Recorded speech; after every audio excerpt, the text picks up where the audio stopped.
Yes, hello and welcome. Welcome to the very first Sofa Notes. I am one of the hosts, Tony C. Smith, and I'm just going to give you a little intro to what's happening and who my guest is. Well, first up, my name, as I mentioned there, is Tony C. Smith, and I did a few podcasts in my day.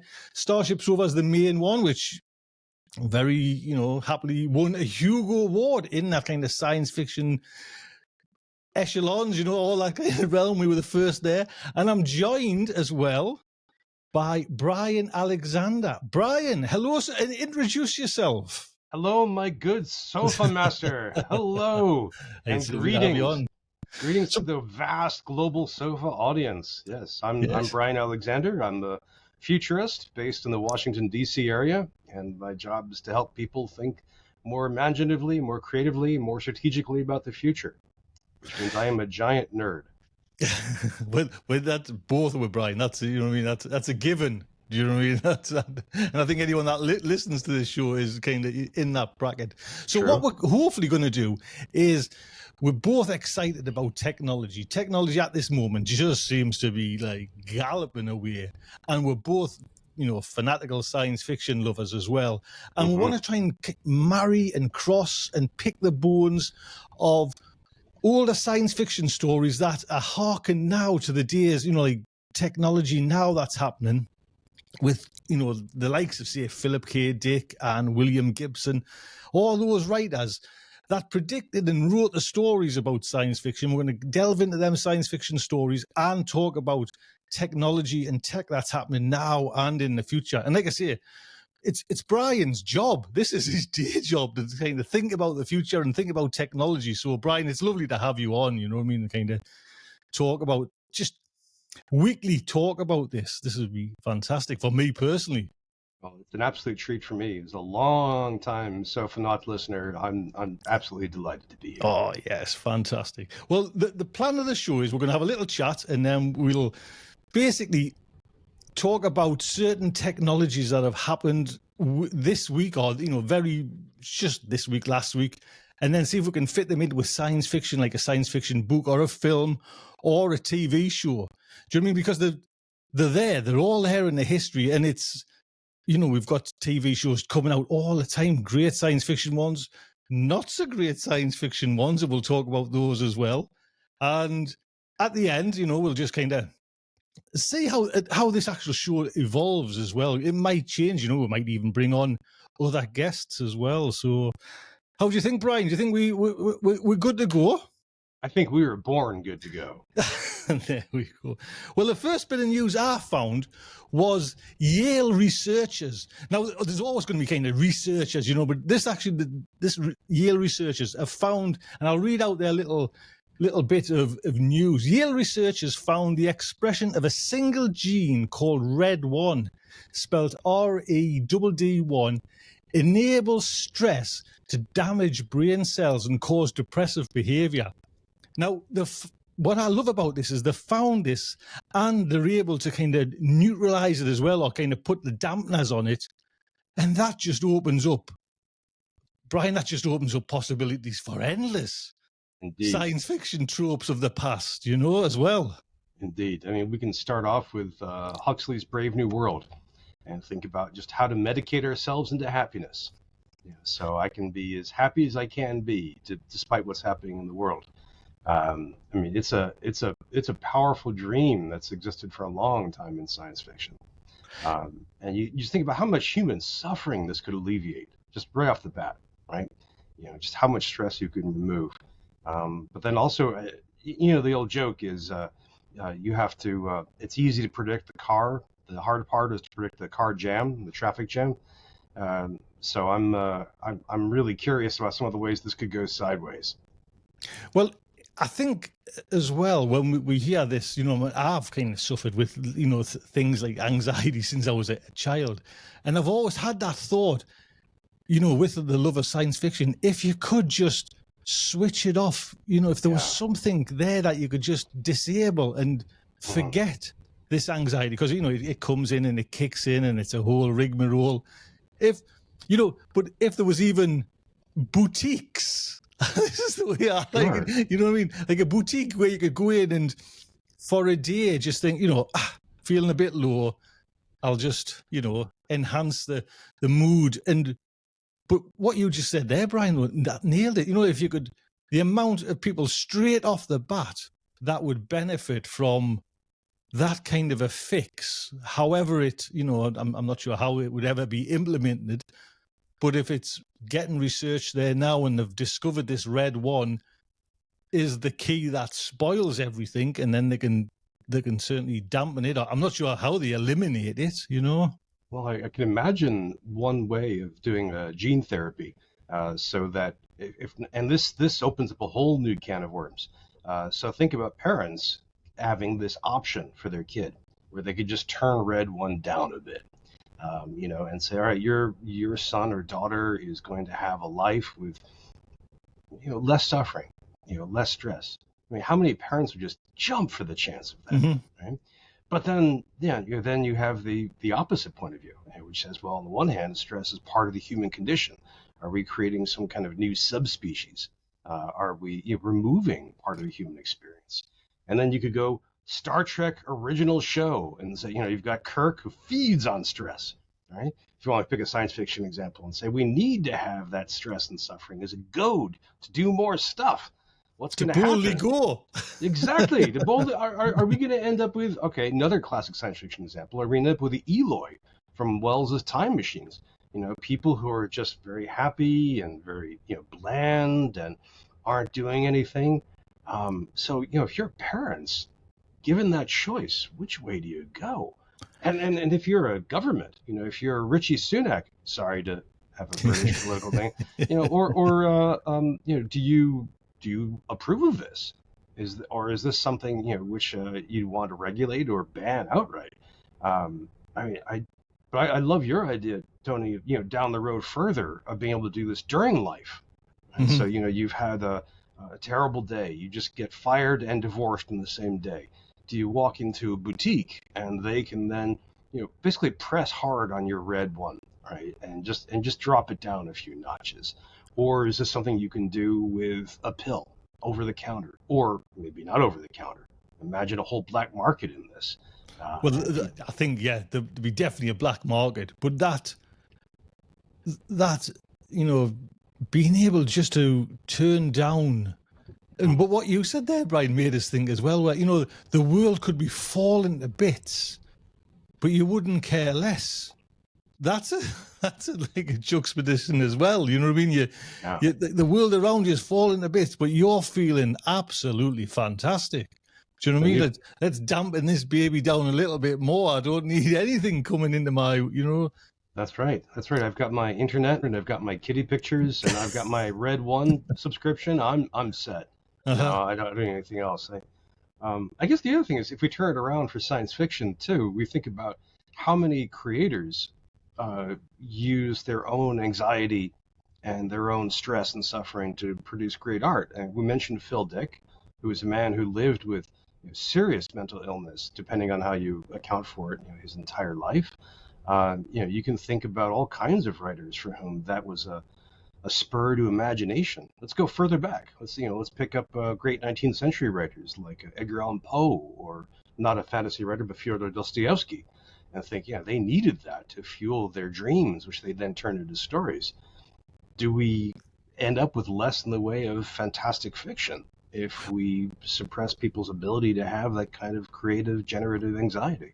Well, again, you could even take that further though, Brian, because they say, do you know what I mean? Like the science fictions of the past, which we're going to be looking at, they're the foundations that are bringing the technology now to the forefront. So they're the ideas that they're seeing, the likes of Philip K. Dick's ideas are coming into the, technology. If they didn't have them, that stress, that's whatever he went, because he went through hell and back, you know what I mean? If he didn't have that, if he was able to dampen all that down, maybe them stories wouldn't be written. Maybe them kids who read them in the 50s and 60s didn't, develop the technology that we're excited about now. Yeah. But I think for me, the big one is Flowers for Algernon. That was the one where I think Daniel Keyes got that book so right. Do you know what I mean? It was just monumental short story when it came out, and then, excuse me, and then he kind of turned it into a novel, you know. And does that book resonate with you, Brian? It deeply resonates with me. It's, I mean, like a lot of science fiction readers, I read it when I was a kid, and it just demolished me. I mean, you know, you have that classic science fiction trope of advancement of the Superman, the superhuman, you know, and you start out, but he ratchets it up by making it someone who has mental retardation to some degree, some kind of disability, and then the intervention advances him and advances him further and further. It's a almost delirious experience, and then it falls apart, Oh, yeah. which is just shattering, and you know, rise and fall like that, and it's you know, you wonder again, a lot of it's an experimental treatment, and it's you wonder just, and part of the reason for the experiment is to test out how it goes and to see the side effects and to see how it might fail. So we have to imagine some kind of red one treatment that might have that kind of side effect. What else might it do? How else might it impact our intelligence, emotional intelligence, physical bodies? You know, and would it lead to an acceleration of some features? You know, to a great sense of well-being. But then maybe the reverse is a crash. Maybe the stress comes and the anxiety comes roaring back twice as large. I mean, I think Flowers for Algernon is a really good one to think of here. Mm-hmm. I mean, it was. I think he got. Well, he obviously did. You know what I mean? In my humble opinion, I mean, it was a fantastic novel.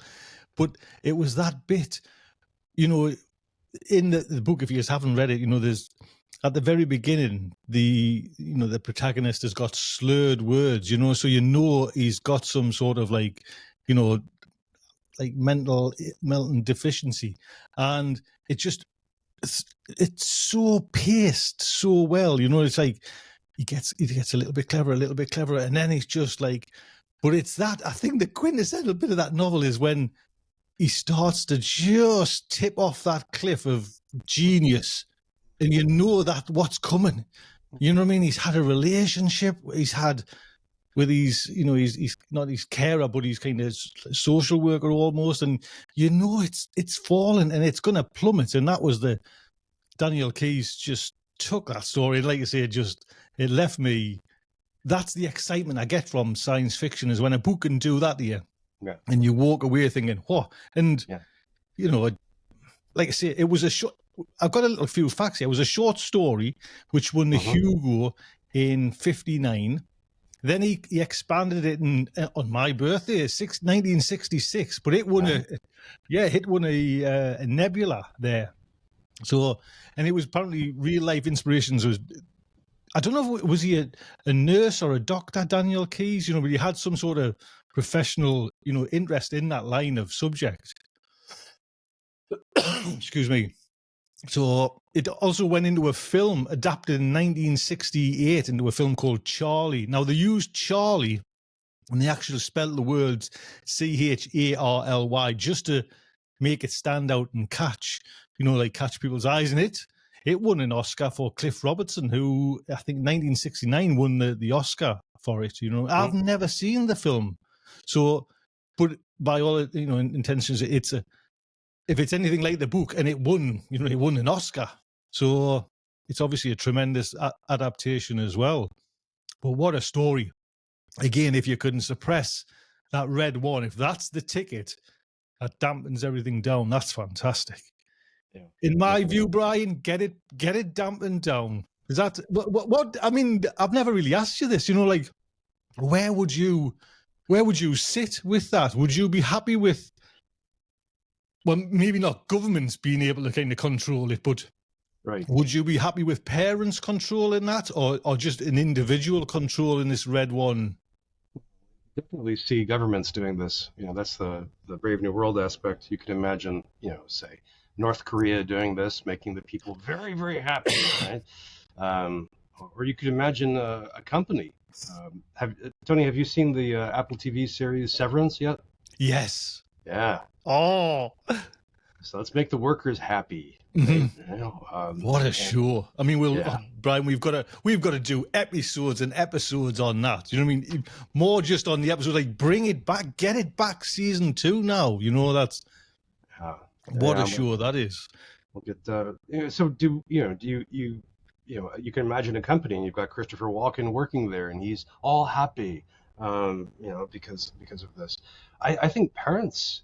I think it really depends on their, I don't want to say ideology, kind of their view towards life. I mean, if you have the parents who are really invested in caring and sympathy, the ones who want to smooth the way for their children, they're going to the ones who are really keen on making sure that their children's lives are as good as possible. I think they'll be tempted by this. But then there's the other side, the kind of Captain Kirk parents who say, the world is full of stress. You have to learn how to manage it. Sink or swim. Toss you into the deep end and learn how to swim. Grow a thick skin. You could see, this could break down by political lines. So in the UK, you could imagine Tories saying, our kids need to grow up to be tough, and Labour is saying, the world is too tough and this is inhumane. You could imagine this playing out religiously with the different religious groups adopting this. I'd be curious to see, for example, what the Catholic Church has to say about it, or what the Anglican Church. We'll have to ask the Archbishop of Canterbury what he thinks. We'll get him on it. We'll have a get him next time. Next time, he's got some time. He's not that busy, right? But I'd really wonder about that kind of split. And then that's the decision point, right? Years later, do kids identify themselves this way? Does a kid, is it a secret? Do parents keep it a secret from their kids? But once the kids learn, do they tell each other? Do they pick on kids who have read suppressed? Right, and say, how unhappy can I make you? Mm-hmm. And the reverse. What happened to let's just say 90% of kids in a school get this. To the 10% who don't have it, are they effectively disabled?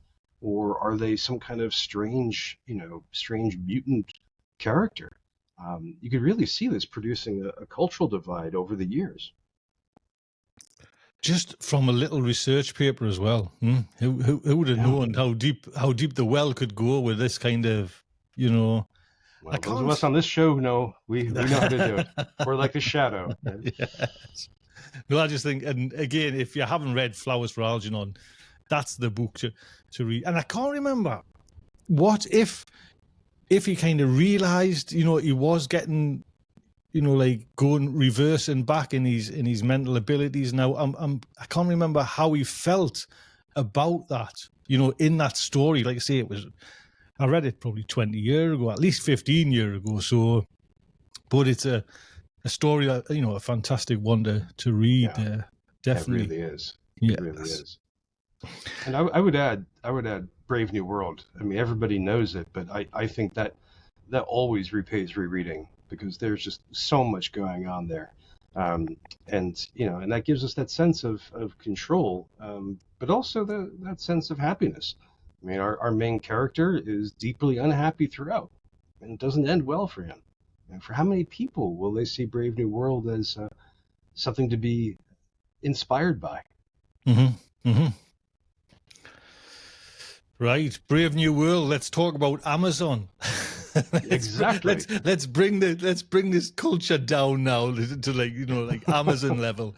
They've started, right now. It's only apparently in American shops, their own shops, but they've started like biometric palm reading for checkout on certain goods. So you just put your hand on a device and it'll read it. Now, when I first read this, Brian, I was like, oh, this is exciting. I was desperately trying to think of like a science fiction story where I could like link, like a handprint. And I was thinking, it's almost like a cliche, this one, where it's been done in everything. Every Mission Impossible film's got, right. Like the handprint on the wall to let you into the secret vault. And I was thinking, it's not, because I thought at the beginning, this is really exciting. But then when I've looked into it, I'm thinking, I can't see the reason why Amazon wants to go down this way. Do you know what I mean? Why bother with, like, you've got your phone, you've got devices you've got to watch. What's the end goal for them for using like a palm scanner, to scan your palm? Because it all becomes, again, privacy issues, and like Right. you're having all that data. Is Amazon, well, Amazon will take your data and sell it. You know what I mean? I think that's a given for any big company these days, that nothing's private. But I can't understand, Brian, why would they go down this route and use this technology? I've been thinking about that, and it's a little tricky because Amazon, like a lot of big companies, is effectively a black box. We don't know a lot about what's going on in their decision making here. Um, one possible reason is, like a lot of us, they're thinking about what happens next after the phone. Right? If it was the 1990s, it was the desktop computer that was the hub of our computing world, and then we shifted to the laptop, and the phone, right? And well, what comes next after the phone? I asked, did I tell you, I asked Neil Stevenson about this. No. No, I was at a book signing with him, and I said, all right, so here's the sequence, blah, blah, blah. What comes after the phone? And he said it would have to be glasses. Right. He said that was going to have to be it. And so far, that's where all the money is. Google Glasses, Microsoft HoloLens, Apple's Vision Pro. That's the push, right? But I wonder if Amazon is thinking of the body, because the body does produce so much data, and the body has so many unique identifiers: the iris, the thumbprint, and the hand. And so perhaps they're thinking of a world where digital technology is more naturalized, where it's less visible. There was a computer scientist in the 1990s named Weiser who came up with this idea of ubiquitous computing. And it didn't mean computing everywhere like you and I have at our desks. It just meant that computing would be woven into everyday life's fabric so much that it wouldn't be as noticeable. So, and we've already got a lot of this. You think about computation in cars that we don't pay attention to as much, computation in elevators and so on. So maybe one step of this is using our body as an identifier, and you can see all kinds of positive ways of doing that. I've been through a couple of Amazon stores where you walk in and you just you wave your phone over and then you can check out. When it works, it's a smoother experience. Although it's very strange, and I definitely feel like the store detective is going to come after me any second. The Saturday Night Live had a good routine where they had their cast shopping at one of these stores, and one of the black characters says, "I'm not going to walk out without bang." I know it's going to happen to me. It's going to look really bad, right? But it's you can imagine doing this for other technologies. I mean, already the Tesla lets you do this for unlocking your car, for example. We already have biometrics on some of our devices, our laptops, our tablets. You can imagine doing this for the front door of your house or your apartment, just being able to wave your hand. And then, of course, I've got to think of the traffic jams. Right? I have to think about the ways this could go wrong. You mentioned we already see this in Mission Impossible, or in the great American awful TV show 24, where you beat somebody up and you take their hand and press it against the scanner, or you cut the hand off. Cut the hand off, yes. And just hold the thing up there, right? We have a lot of ways this could go wrong. But the other thing is too, you can imagine different ways of hacking this, so that maybe Amazon won't recognize my hand and I can't go in, or I can't open my car door, or I can't get into my house. Not to mention the principles of identity theft. If someone could get that data print and then use it to go shopping for me, there are a lot of ways this could really, really take off. But I want to mention one other way too. Some of my students grew up in China, and they told me that when they were they were around 14, the school took photos of them to be used for entering the school. So they just have facial recognition. Right. But when they were 18, they found they had a hard time making it work, and they couldn't get back into their school. Well, it turned out just that in 4 years, their bodies had changed enough. Their eyes had grown a little bit, their noses, their cheeks, their height, the shape of their head. So that just biology made it so that they had to rescan all their photos and do it all over again.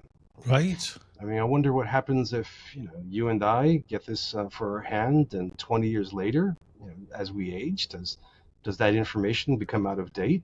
Well, Brian, you could look at it. I mean, I could end up getting like a hard labouring job at the end, in my retirement time, and all me, and all me palm prints are kind of rubbed off there with hard, because it hasn't happened calluses yet. and cuts and all kinds of good stuff. Yeah. That's so a is good that point. how it actually works then, Brian? You just obviously your palm print. This is the way I'm kind of imagining it for Amazon in their shops. Your palm print's linked to you. You click, and you're in. Yeah. I wonder how they know though that you're taking whatever products. How do they know that you've got them products? Well, as you walk out, do you physically scan them and they come? Well, the initial plan was to basically saturate the area with cameras hooked up to databases so that they could detect when an avocado gets hoisted up, and then they could pin it to you because you're the one who's right there closest to it.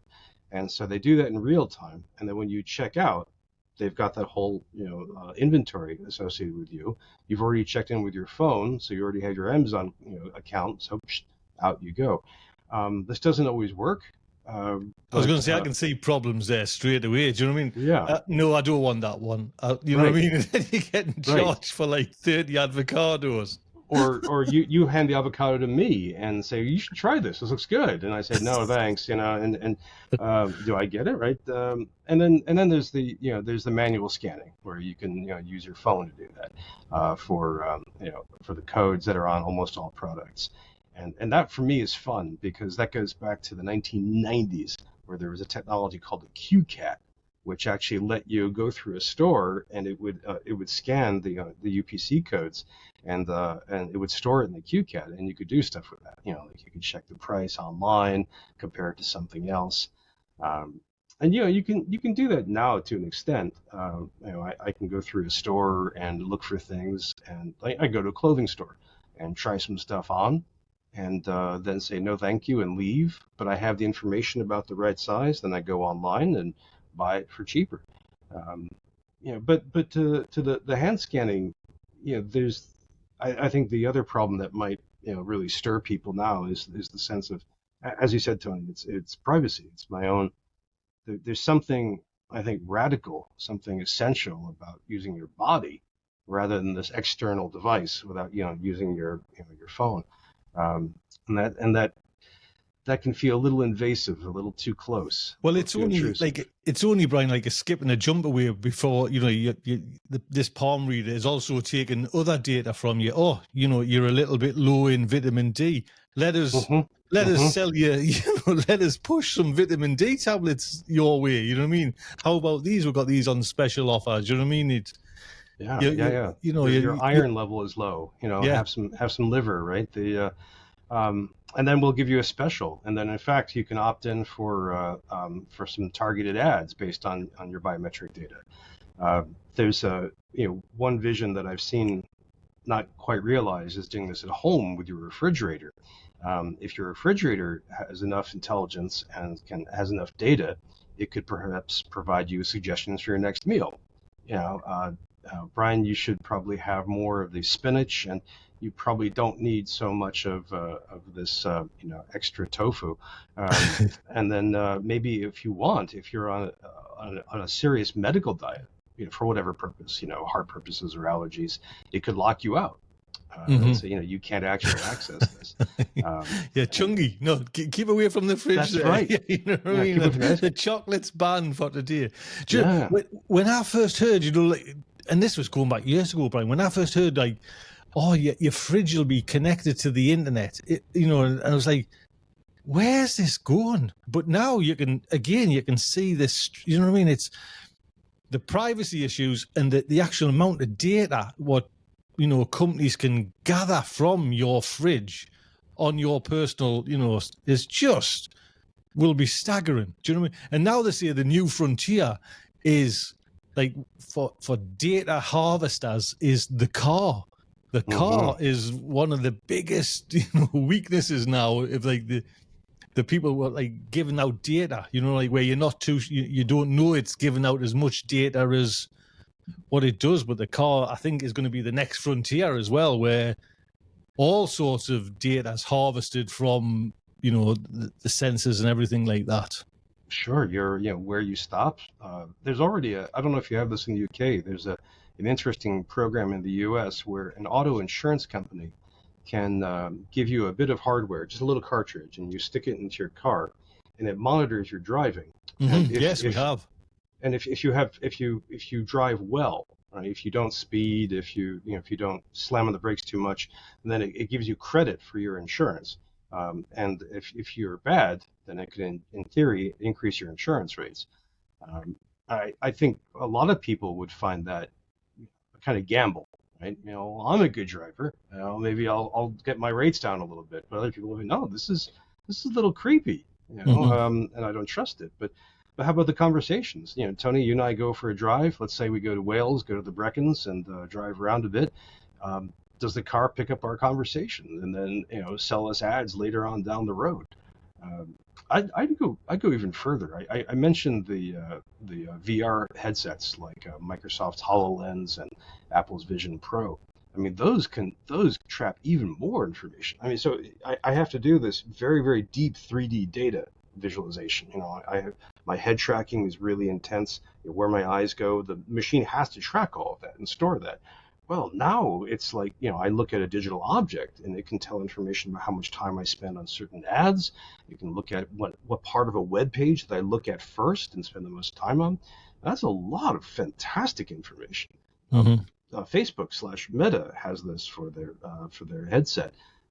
Imagine being able to get all kinds of data about that, and again, sell them to me for ads, but also, the kind of government data.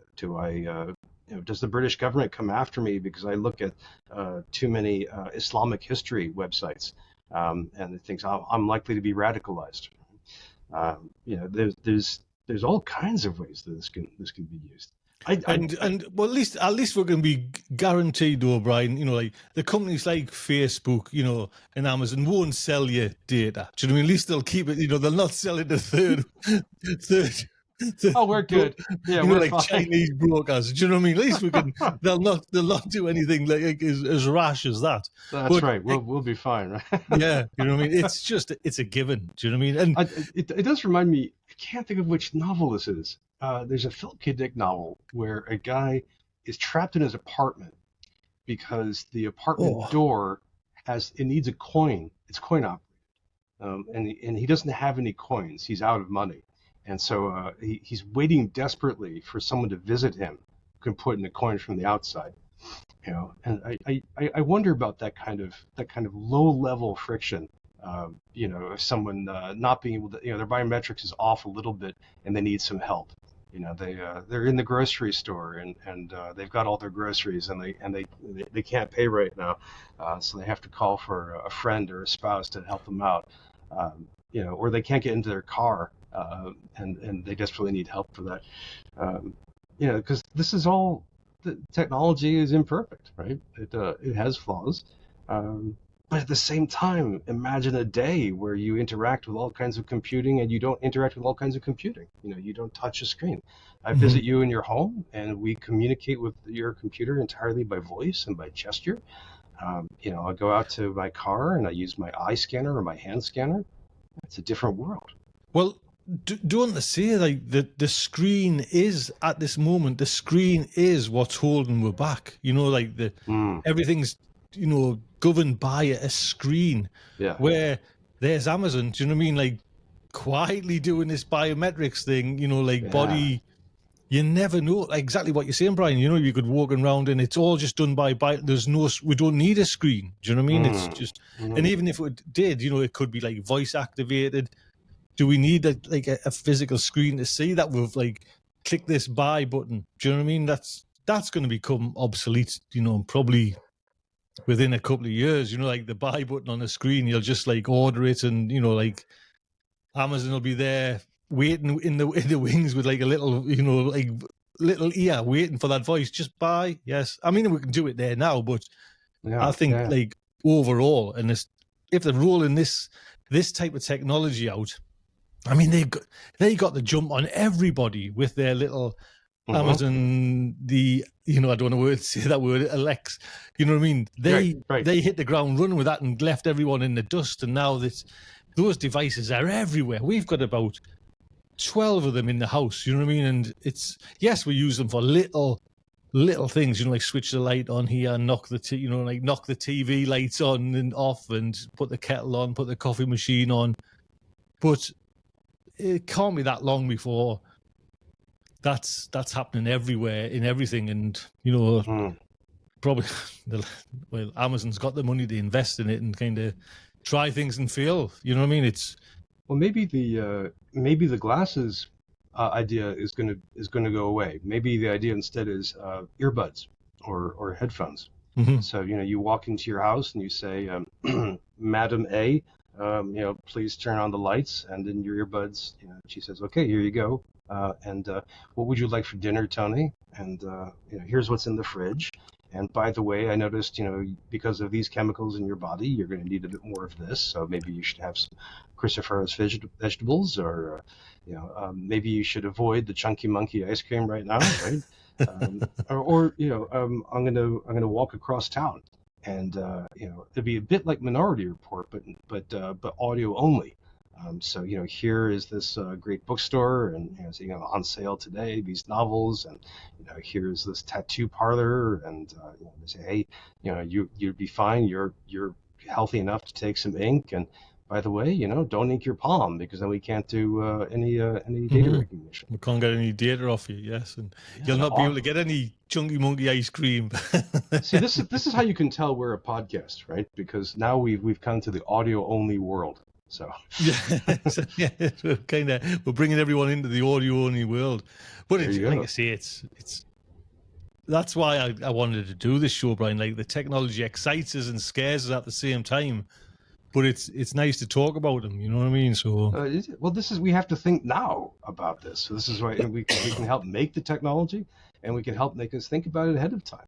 And this is one of the great things about science fiction. It's not necessarily the predictive aspect, although that's always exciting, but it's training us, it's preparing us so that we can, you know, be more creative and be ready for them.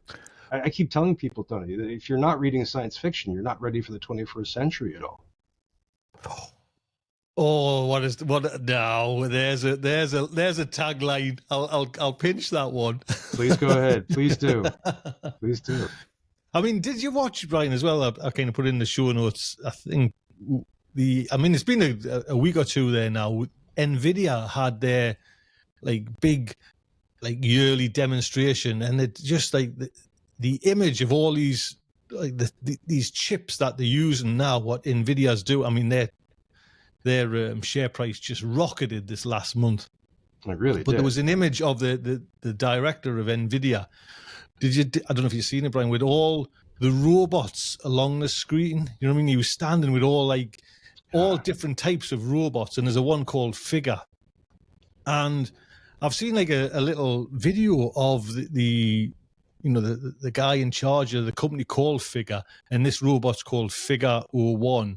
And he just, the director just asked this robot, and I think it runs off ChatGPT 4. Do you know what I mean? So I think the brains behind it its processor is a ChatGPT model, and then it's all this dexterous fingers.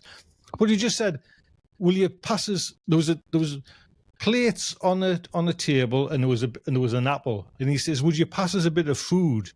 And that's all he said to the robot, and the robot's got these articulating fingers. It looks like iRobot. Do you know? Honestly, Brian, it was the spit of an iRobot, and it had the ChatGPT logo on its face, and it kept on moving. And he just picked up the apple, and then the director said, "Why did you pass us that?" And he says, "That was the only edible bit on this bench." And then he says, "Can you put away the dirty dishes?" And this robot just started. And I'm thinking, this is, I was thinking 5 years ago, this is CGI. But now this is real. Do you know what I mean? And the likes of NVIDIA are making these processors and these chips that are just powering all these robots. It's just...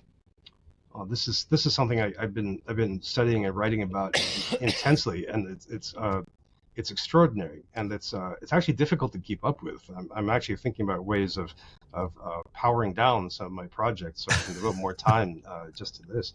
I mean, robots are, the classic, science fiction dream, right? It's a science fiction story. Rossum's Universal Robots. It gives us the term robot from Carl Chapek. I mean, arguably, you got a lot of 19th century versions like the famous American Steam Man of the Prairie, or arguably Frankenstein. Gives us, I mean, it's a human in many ways, but we've been thinking about this for a long, long time, and that's powering this. That's one of the reasons why you've got things like Boston Dynamics making its weird dog bots, and Elon Musk with his robots. I mean, I did hear an interesting idea about this from some computer scientists, Tony. They argued that when it comes to silicon chips, where it's getting harder and harder to cram more and more stuff into smaller and smaller places. And this is becoming more and more challenging. And it's possible that we might see a lot of effort shift from that to robots if it becomes too difficult. And if we hit the limit of how much we can cram in the chip, because robots so far are limitless. You can just do all kinds of stuff with them. I found this demo. I mean, I'm always suspicious of demos because it's always possible to hack them, right?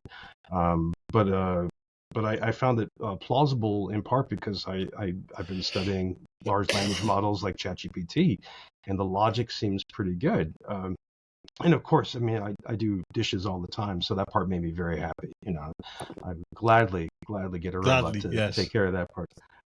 But there was in the U.S. Last week, the city of Boston gave an award to a robot which was destroyed during a police raid, and the robot did something heroic, and may have saved a life. I mean, the rise of robots is definitely here. I mean, we have self-driving cars, which are getting better and better. We already have some small household robots like the Roomba, which I've been thinking about getting a new Roomba just so I can see what my cats make of it. But I think in many ways we're just in the dawning age of robots, which is so exciting. Well, hasn't there been rumors there now? Apple's ditched its car division, and now they're thinking about some sort or two possible avenues of robots. A tabletop robot, a little bit like Amazon again, with its like a body and then a screen that rotates on the table, and then maybe like a one that tootles around and follows you around. And I mean, you never know. I mean, but again, what you've just said there, I think we're at the power's there. You know what I mean? The chips are there now, and things are just. It seems to be like that this curve is just all of a sudden now going into like rocket mode. Where we've dragged along for a bit, and everyone kind of listened to Kurzweil and all his theories about and the singularity and everything like that. It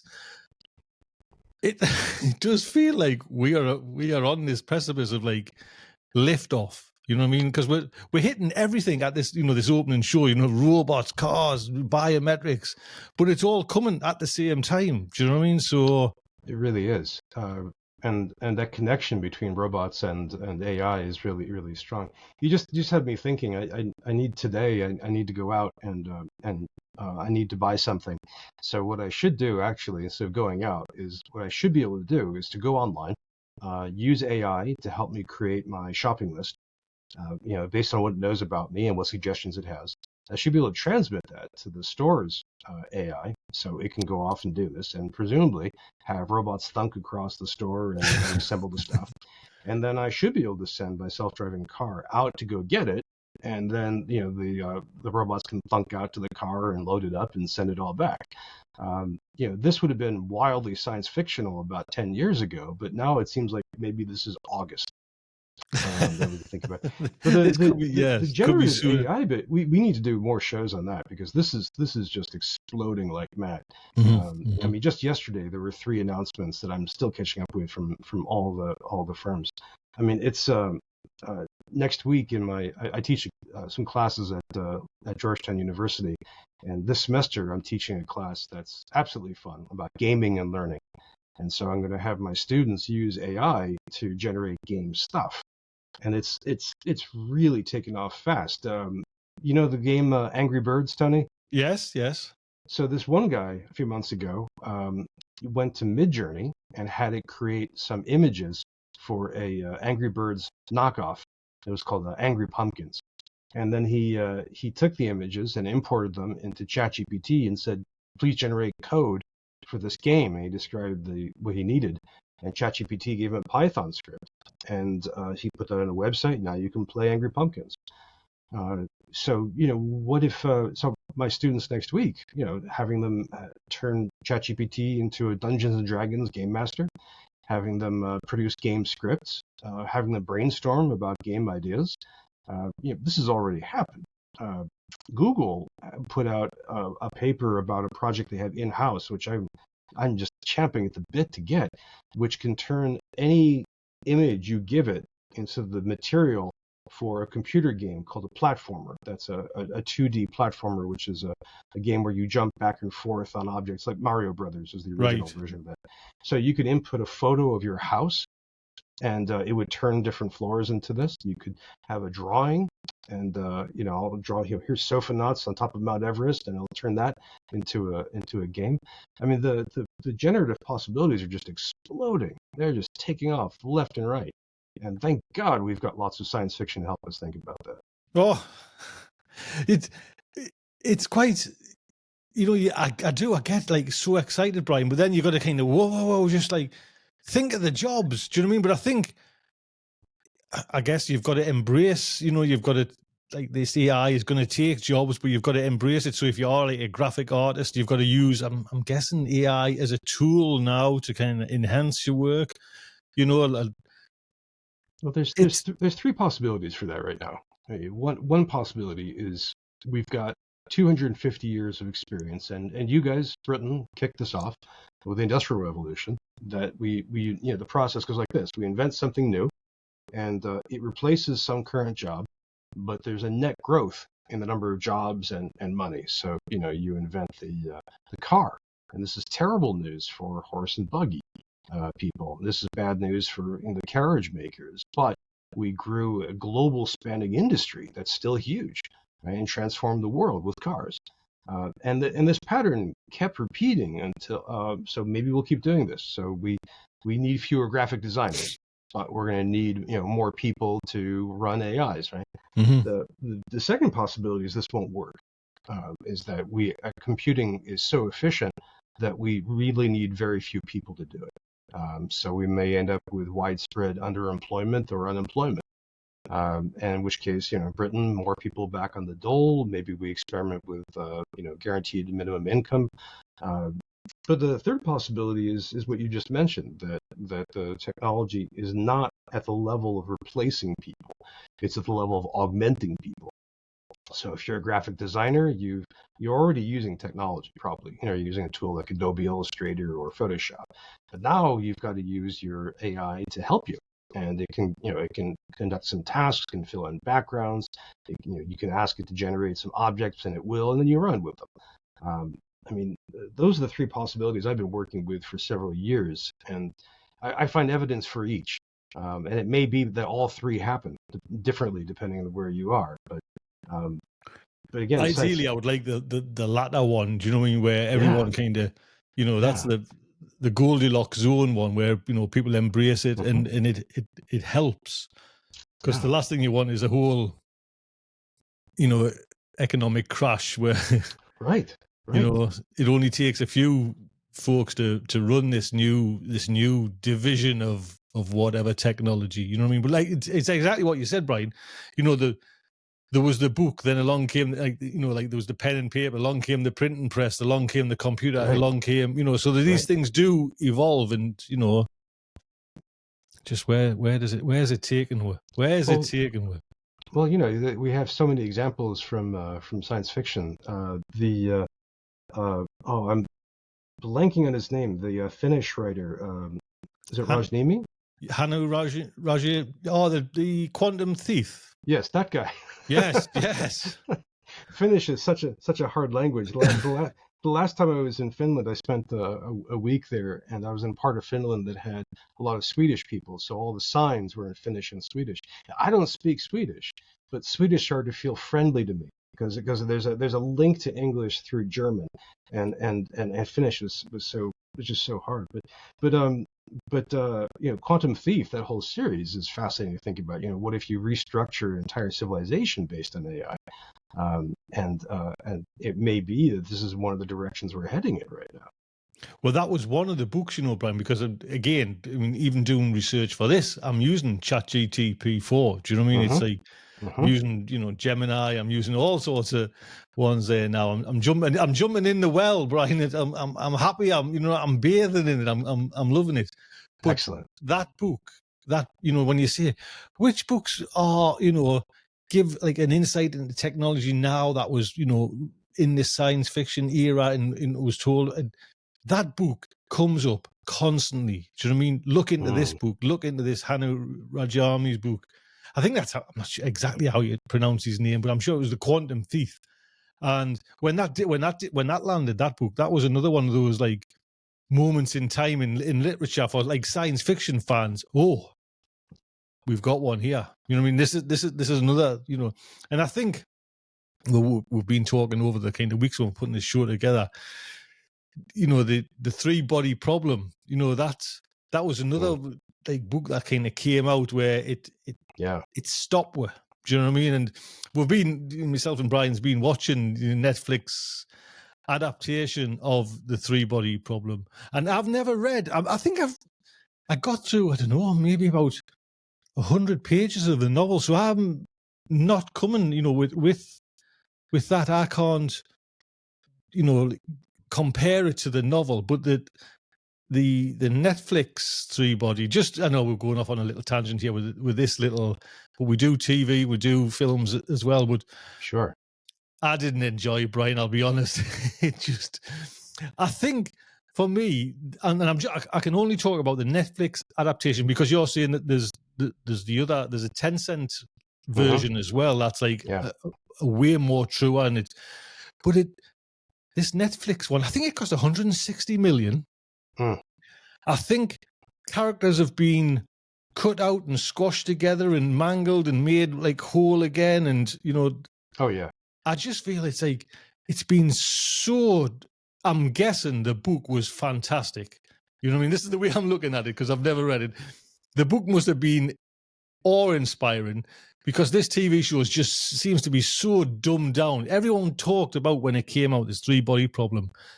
But I'm just having... I struggled through it, and I mind there's a new TV show on Apple TV, but I'm even struggling more, called Constellation.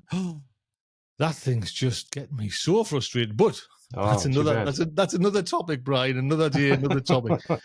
But I just when I watched the three, and I don't want to give any spoilers away or anything like that, but the opening scenes, like the Chinese Revolution, that was remarkable. I thought, this is going to capture, this is what, I'm getting a condensed version of this book. It's going to be fantastic. Then it's just the characters that came after it. So for me personally, unbelievable. Do you know what I mean? I was just like, I can't imagine, the characters doing that. They were so two-dimensional. There was no depth to them. They were just wrong for the wrong show. And we're actually talking about, like the two writers that totally botched up Game of Thrones ending. Do you know what I mean? Just wrote it, everyone can remember like Game of Thrones just was like one of these monumental TV series. And then the ending came and it was like, really? That was it? That's it. So, but without giving spoilers away, Brian, have you watched it all? Have you kind of plowed your way through it? Have you struggled with it, or have you embraced it? I'm about 2/3 of the way through the Netflix adaptation, and I think it would be good for people who have never read the book or seen the Chinese adaptation. It's because it's attractive, it's well paced. You can see where they clearly spent a ton of money on some set pieces and a lot of CGI, and it gives you some of the ideas of the book. I don't think it hangs together. I think that there are major plot threads just left hanging, and I completely agree about the characters. A criticism of the book is that the characters are thin, and the author has said he wasn't trying to write literature, but I think the characters are actually decent in the book. and the Chinese adaptation does a very good job of fleshing them out. The I mean, I creatively, I'm impressed that the Netflix team just tried to reimagine a lot of these things, but I admire their boldness, but I think it falls flat. The characters are goofy. There's too many, and I don't think it really works this way. What is interesting is the book is a work of hard science fiction.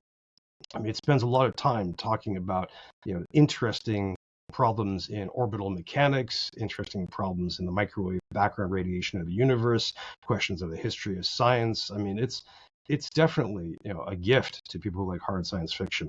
And the Tencent show does a really good job of trying to explain all of these.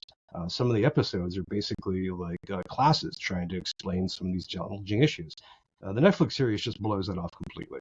Mm-hmm. There's almost, I mean, I don't want to, again, with you, Tony, I don't want to have any spoilers here, but it keeps skipping over things and simplifying them. So I think for people who are new to it, it would be, and for people who don't like or just aren't familiar with hard science fiction, I think it would be a good gateway, a good intro. It's not as bad as Apple's Foundation, which I think is one of the worst abominations of my lifetime. But it's definitely an intro level adaptation. Uh-huh. I mean, it must be, again, I haven't, been there, but so it must just dumb it down, almost from my personal view, almost patronizing, dumbing it down. Do you know what I mean? It's just like, and I don't know, it just, again, it was the main thing was the characters. I just couldn't get behind the characters to enjoy the story, you know what I mean? And I wanted to learn more about, the technology, the science behind it all, and it just seemed to like whiz over that. And I was almost, I'm not saying personally invested, but a friend of a friend who was on the show is the little girl in the first couple of episodes. You see her. Wow. She lives in Sunderland. I think she lives in Sunderland, or she's just somewhere around here. So I was almost invested. Like, this Nice. is, I'm really excited. You know what I mean? It's just like a local girl, but it's just, I just feel, I heard as well that it was kind of shifted, focused from China to the UK. The whole plot was around the UK, and I think that let it down as well. You know what I mean? When it had its footings in China, them first couple of episodes, there was some quite moving and horrific scenes, of like demonstrations and everything. Well, it was. I mean, for me, that's one of the pleasures of the book is that you get a Chinese perspective on science fiction, and so for listeners who haven't read it, the inciting incident takes place during China's Cultural Revolution in the 1960s and 70s, and a scientist basically has her life destroyed by the Cultural Revolution, and makes contact with aliens and invites them to invade the world because she says, we are terrible. We can't solve our problems. We're awful. We need help. So please invade us, which is an amazing initial start. Just a great kickoff for the story. But it's definitely China-centric. The book tries to be as global as possible, but it's clear that China is the base. The Tencent show I actually found to be kind of, I don't mean this in a terrible way. It felt like Chinese propaganda in the sense that it kept showing China to be interesting and good looking. So they were showing off, new Chinese cars, new cityscapes, lots of Chinese food. Right. And by the end, I'm like, oh, this looks great. I want to live there, But there's a couple of scenes where Chinese characters outcompete or humiliate Western characters. I mean, they're quick, but you can see them. So in a sense, maybe this is a kind of pro-Chinese adaptation. But then the Netflix one, as you say, does the opposite. I mean, it yanks people, you get the Chinese Cultural Revolution background, but then everything shifts to Britain. Most of the characters are British. And that's really the focus of it. And I wonder, again, I'm not finished with it, but China looks pretty bad. China, when it seems to be the source of a lot of bad things. So is this an anti-Chinese adaptation? I mean, do the two adaptations reflect this gigantic new Cold War between the U.S. and China? Maybe so, for example. And I'm right in thinking it's part of a like a trilogy as well, Brian. Is that right? Yeah, Have you yeah. have you read the whole I have, arc? Right. and I think the whole thing is incredibly powerful. I don't read Chinese. I've been told that the translation of the second book is not as good.